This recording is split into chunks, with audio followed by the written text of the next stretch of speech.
Break બાદ આપનું સ્વાગત છે। તો મહત્વના સમાચારો મળી રહ્યા છે સુરતથી। સુરતમાં જીએસટીને લઈને વિરોધ કરવામાં આવી રહ્યો છે। આપને જણાવી દઈએ કે સુરતમાં જીએસટી બિલને લઈને વેપારીઓ છેલ્લા કેટલાક દિવસથી વિરોધ કરી રહ્યા છે। ત્યારે આજે પણ રિંગ રોડ પર ચક્કાજામ કરી વેપારીઓએ દેખાવો શરૂ કર્યા છે। જીએસટીને લઈને વેપારીઓ દ્વારા ચક્કાજામ કરવામાં આવ્યો છે। સુરતના રિંગ રોડ પરના દ્રશ્યો આપ જોઈ શકો છો। રિંગ રોડ પર કાપડ માર્કેટના વેપારીઓ જીએસટીને લઈને વિરોધ કરી રહ્યા છે। અગાઉ પણ મિલેનિયમ માર્કેટના વેપારીઓએ આ પ્રકારે વિરોધ નોંધાવ્યો હતો। ત્યારે આજે રિંગ રોડ પર માર્કેટ વેપારના વેપારીઓ જીએસટીને લઈને વિરોધ પ્રદર્શન કરી રહ્યા છે। તો રિંગ રોડ પર ચક્કાજામ કરી વેપારીઓએ દેખાવો કર્યા છે। આપને જણાવી દઈએ કે 1 જુલાઈથી જીએસટી બિલ લાગુ કરવામાં આવ્યું છે, જેના વિરોધમાં સુરતમાં વેપારીઓ વિરોધ પ્રદર્શન કરી રહ્યા છે। રિંગ રોડ પર વેપારીઓએ ચક્કાજામ કર્યો હતો, ત્યારબાદ દેખાવો પણ કર્યા હતા।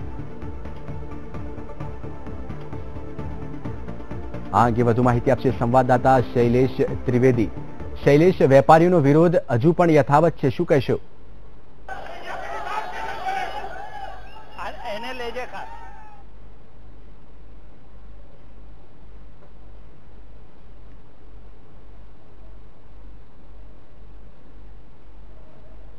શૈલેષ, જે રીતે વેપારીઓ વિરોધ કરી રહ્યા છે છેલ્લા કેટલાક દિવસથી, ફરી એક વખત વેપારીઓ વિરોધમાં ઉતરી આવ્યા છે। અત્યારે પોલીસ અને વેપારીઓ સામસામે આવી ગયા છે।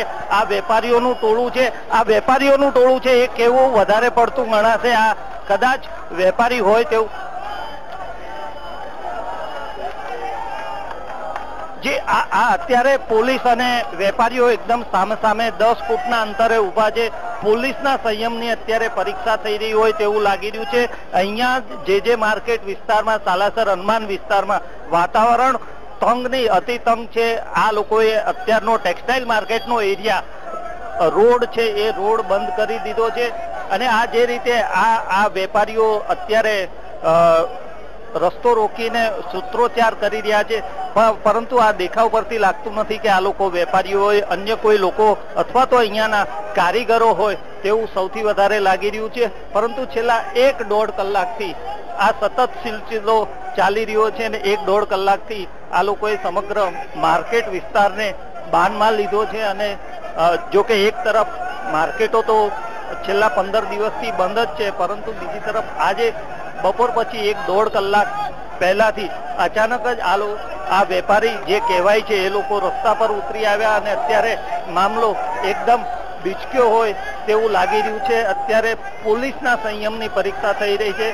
આ જે રીતે વેપારી ઉભા છે તેનીથી 10 ફૂટ દૂર પોલીસ પણ ઊભી છે।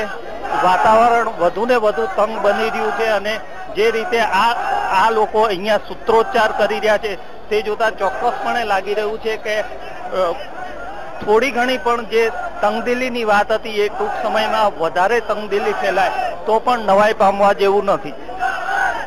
શૈલેષ, જે રીતે આ વેપારીઓ વિરોધ પ્રદર્શન કરી રહ્યા છે તો પોલીસની કે તંત્રની કોઈ મંજૂરી લેવામાં આવી છે કે કેમ?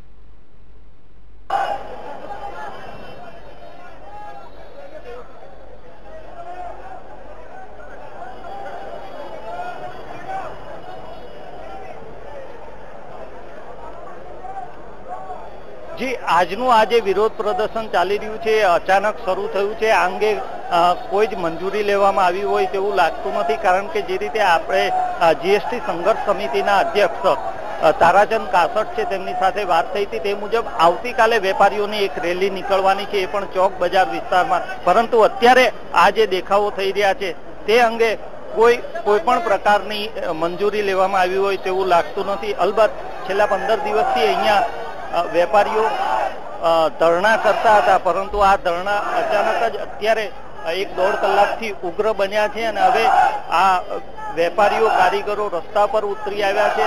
ચોક્કસપણે અત્યારે જે રીતે પોલીસે અહીંયા ખડકલો કરવામાં આવ્યો છે અને પોલીસ જે રીતે અત્યારે અહીંયા બંદોબસ્ત ગોઠવ્યો છે તેને લઈને તંગદિલી વધારે હોય તેવું લાગી રહ્યું છે અને ખાસ કરીને પોલીસે અત્યારે ખૂબ જ સંયમ રાખ્યો છે।